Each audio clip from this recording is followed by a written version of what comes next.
I've got no strings to hold me down, to make me fret or make me frown. I had strings, but now I'm free. There are no strings on me.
Welcome back to my channel.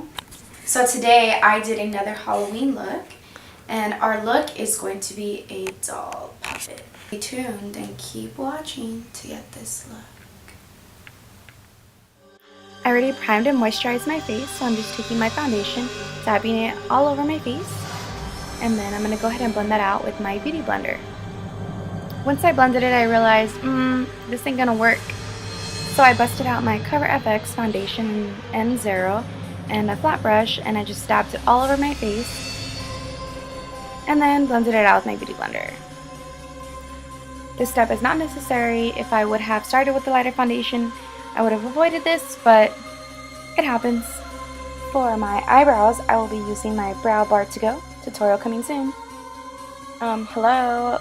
How can I forget? I almost forgot to set my foundation. Kind of important. So this part is super important because we're going to map out our face.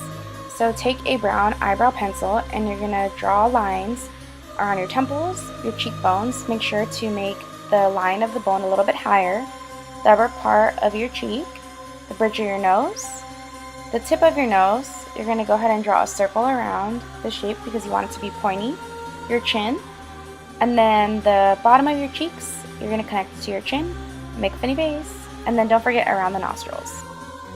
This step is super simple. You're literally going to take a fine thin brush and a medium brown concealer and redraw all the lines that you drew on your face. Piece of cake, right?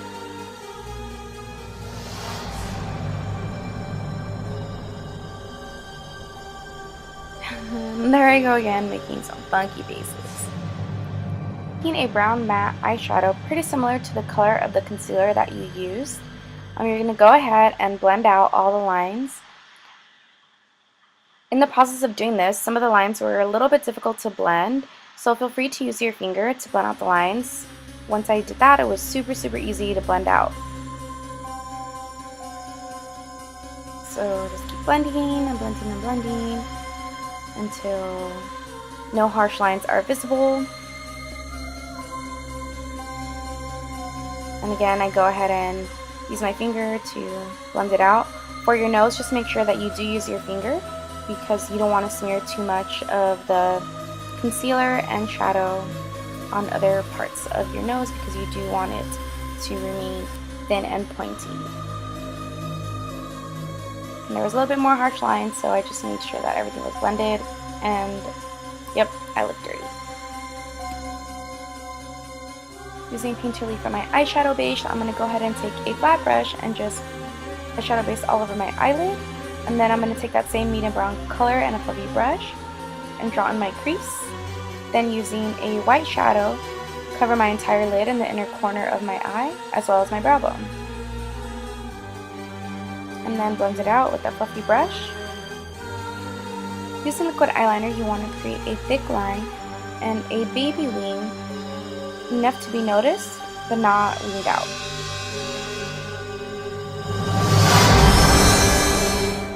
Taking a white eye pencil, you're going to go ahead and line your waterline. To get those big doll eyes, you're going to take a thin paintbrush and white paint, and you're going to create half circles under your eyes, starting from the inner corner, filling it in all the way to the wing, the tip of the wing of your eyeliner. Using our handy dandy age rewind concealer, we're going to go ahead and highlight our face. So we're going to start with our cheekbone, our cheeks, cheekbones, tip of the nose, forehead, chin, right under our jawline, above our jawline actually. Then we're going to go ahead and blend it out with our beauty blender.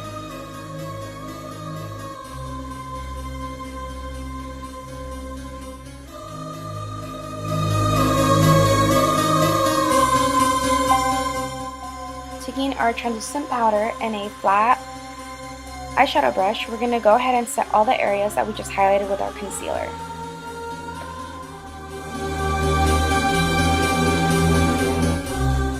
For our cheeks, we will use a bright red blush. You're going to go ahead and dab the apples of the cheeks and then blend that in circular motions. Onto my highlighted areas, I added this shimmer with my finger. I wanted to give it more of a porcelain fake kind of look, so I did around the outside of the cheeks, the nose, on top of the jawline, and my forehead. We need to create a new lower lash line, so I'll be taking white paint and a fine thin brush and relining a very thin black line right on the edge of the white line. My top lashes, I will be using cream number 63 and individuals for the bottom. I must confess that I have never used individuals, so tweezers were my lifesaver. I share with you a little clip of a time that, well, one of many times that I actually messed up, but a couple tries and you kind of get the hang of it. Taking this brown paint from my Wolfe Brothers palette, I'm going to create some freckles. So just take a super fine thin brush and freely draw out freckles in different spots of your face, not going further out than the bottom of your lash. Since my lips do have lots of redness, I'm going to go ahead and mute out the color with some concealer and a flat brush and just cover my entire lip. Then I'm going to take some translucent powder and set that concealer. For my lips, I will be creating little tiny baby lips, so I will not be going further out than my cupid's bow, creating kind of like a mini U shape. And then I'm just going to connect the outer edges by drawing a U. And then you're just going to go ahead and fill in your entire lip. Using my Sephora Rogue lipstick, I'm going to fill in my entire lip. The concealer I used to meet out my lips was a lot lighter than my foundation, so I used a concealer similar to my foundation color to conceal the sides of my lips. So I got inspiration from my Deluxe channel, and I wanted to recreate some sockets on my doll, so I'm starting taking a flesh color paint and creating a ring around my neck. And then that same medium brown color, I'm gonna create some shadow effect around the outer part of that ring on both sides of the neck, and then I'm gonna outline that outer part of the middle of the neck. Then taking a dark brown color, I'm gonna go ahead and line the outer part of the corners, creating shadow and depth into the sides of the neck, and then dragging that color on the bottom of the middle of the neck. For the arms, I'm using this dark brown color, and I'm going to go ahead and draw a L shape on the sides of my arms, and then I'm going to take the dark brown and medium brown shadows and just kind of line, pushing the shadows in all around the outer edges, making sure to leave the middle bare, because we're going to go ahead and highlight that with our highlighter to make it look like a socket. Remember, this part is optional, but I think it's a great effect to add onto your doll. And lastly, I'm just gonna put on my wig that I bought at a Halloween store in the flapper section, and there you have it. Some of my subscribers sent me some messages that they wanted a doll inspired look, and this past weekend I went to the movies and I saw Annabelle. So a little bit with the requests and watching the movie, I wanted to create my own doll freak. So this is the look that I ended up coming up with. A little bit feminine meets a little bit scary. Put in one, you get, boom, this. If any of you guys do recreate it, make sure to hashtag blab about it and stay tuned. There's some good videos coming up next week. Bye guys.